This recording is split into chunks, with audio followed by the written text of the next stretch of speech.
മുതലപ്പുഴയിലെ അപകട പരമ്പരയ്ക്ക് അറുതി വരുത്താൻ ഇന്ന് നിർണായക യോഗമാണ്. കേന്ദ്ര ഫിഷറീസ് വകുപ്പ് സഹമന്ത്രി ജോർജ് കുര്യൻ വിളിച്ച ഉന്നതതല യോഗമാണ് തിരുവനന്തപുരത്ത് ചേരുന്നത്.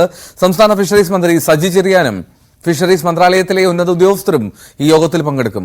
മുതലപ്പുഴയിലെ അപകടങ്ങൾ ഒഴിവാക്കാൻ ശാസ്ത്രീയ മാർഗങ്ങളാകും പ്രധാനമായും യോഗം തേടുക.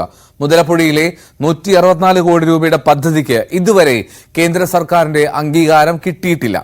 പദ്ധതിയിലെ നിർദ്ദേശങ്ങളും അടിയന്തരമായി ചെയ്തു തീർക്കേണ്ട പ്രവർത്തനങ്ങളും യോഗത്തിൽ ചർച്ചയാകും.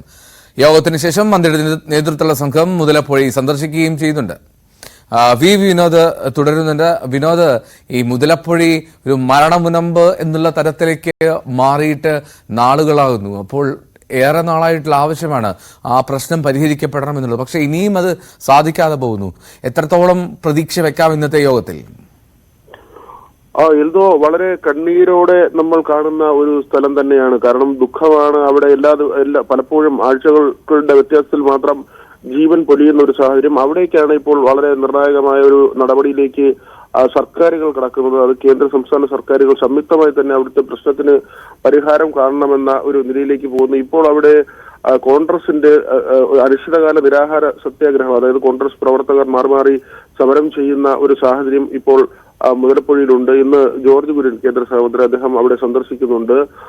വലിയ പ്രതീക്ഷയോടുകൂടി തന്നെയാണ് മത്സ്യത്തൊഴിലാളി ഗ്രാമം അദ്ദേഹത്തിന്റെ വരവിനെ കാണുന്നത്. കാരണം 164 കോടി രൂപയുടെ പദ്ധതി നേരത്തെ തന്നെ സംസ്ഥാന സർക്കാരിന്റെ നേതൃത്വത്തിൽ നടത്തിയ പഠനത്തിന്റെ അടിസ്ഥാനത്തിൽ മുതലപ്പുഴയിൽ നിർമ്മാണത്തിൽ മാറ്റം വരുത്തുക, അത് പുലിമുട്ട് കൂടുതൽ കടലിലേക്ക് ഇറക്കി കവാടം വടക്ക് ഭാഗത്തേക്ക് തുറക്കുന്ന തരത്തിലുള്ള ഒരു രൂപരേഖ തയ്യാറാക്കിയിരുന്നു. അതിന് കേന്ദ്രത്തിന്റെ ആദ്യത്തെ അനുമതി ലഭിച്ചിരുന്നു. ഇനി പാരിസ്ഥിതിക ഗ്രീൻ പെർമിറ്റ് ഉൾപ്പെടെയുള്ള കാര്യങ്ങൾ ലഭിക്കേണ്ടതുണ്ട്. അത് കിട്ടുന്ന മുറയ്ക്ക് നിർമ്മാണത്തിലേക്ക് കടക്കാമെന്ന പ്രതീക്ഷയാണ്. വളരെ പെട്ടെന്ന് തന്നെ നിർമ്മാണം ആരംഭിക്കാമെന്നും കരുതുന്നു. കേന്ദ്രമന്ത്രിയുടെ വരവിൽ വലിയ പ്രതീക്ഷ മത്സ്യത്തൊഴിലാളികൾ വെച്ചു പുലർത്തുകയും ചെയ്യുന്നു.